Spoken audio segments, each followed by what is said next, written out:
Profesor Zaça, eksperti i ekonomisë, është bashkuar me mua në studio. Të falenderoj që je për të komentuar këto zhvillimet e fundit ekonomike. Faleminderit për ftesën, përshëndetje. Ta nisim me materialin që sapo dëgjuam, më në fund do të kemi një ligj për kriptomonedhat. Më në fund na duhet dhe të mos kemi ato problematikat e sekuestrimeve, si tha kryeprokurori Dumani javën e shkuar në parlament, apo jo? Në fakt është një ligj, do thoja, që është vonuar, pavarësisht se ka ato specifikat e veta, madje duke folur për këtë temë, edhe në mbajmë që nga momenti që është filluar si kriptomonedë që të tregtohej në përbot, ka qenë 2009-2010, madje edhe në studimet, kur kam qenë në studimet bachelor që atëherë, filluam që ta trajtonim si detyra, si tema diplomash, që do të thotë, nga 2011 deri 2025 kemi një gap të paktën 14 vjeçar që ky ka qenë një fushë e parregulluar. Nuk do të thotë që kemi qenë vetëm ne. Normalisht që edhe në vendet e tjera shumë të zhvilluara në Amerikë, Europë e të tjerë ka qenë një fushë e re, madje janë fusha të cilat ne i shohim ndoshta edhe si rivale me institucionet bankare sot, sepse ka një tregtim të tyre në internet, e cila është vështirë të gjurmohet, por patjetër që ka mekanizma të cilat mund të rregullojnë. Ne dhe në programet tona akademike, në Fakultetin e Ekonomisë, zhvillojmë mënyra dhe një lëndë të caktuar, kontabilitet ligjor, forensic accounting, e cila trajton jo vetëm kriptomonedhat, por të gjithë llojet e mashtrimeve, përfshirë dhe kriptomonedhat, në mënyrën se si mund të rregullohen, cilat janë skemat të cilat ose ato sinjale që duhet i kapim kur mund të ketë skemat të tilla që përfshihen. Kështu që absolutisht e shoh me shumë pozitivitet miratimin dhe krijimin e një ligji të tillë. Dhe do të jetë hap pas hapi me diskutimin publik në javët në vim.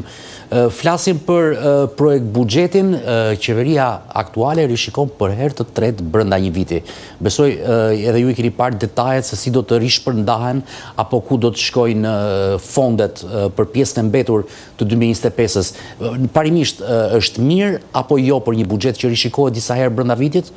Në parim, rishikimi do të thotë që gjërat nuk kanë ecur siç duhet, kështu që duhet të rishikojmë në mënyrë që të vendosim gjërat ashtu siç janë planifikuar, në mënyrë që të arrijmë objektivat.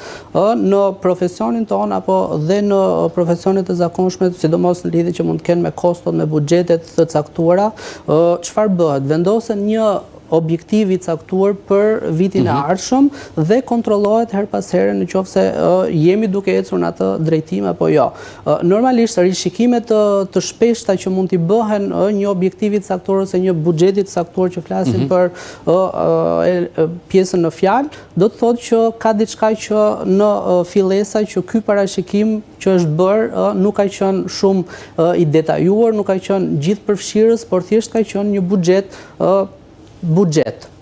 por që duhen parë. Kështu që normalisht rishikimet e shpeshta nuk janë gjëra të mira. Se është normale kur rishikohet buxheti, siç ndodhi mbas zgjedhjeve të 11 majit, që u ndryshua struktura e ministrive, u ndan fondet për ministritë e reja të krijuara apo ato që u ribashkuan me njëra tjetrën. Kështu që tashmë ne jemi në pjesën e fundit të vitit dhe kemi një rishikim goxha në fond. Kjo është një element tjetër që jemi në fund të vitit, 2 muaj e gjysmë afërsisht, sa mund të jemi që jemi në fund të vitit dhe po bëhet një rishpërndarje.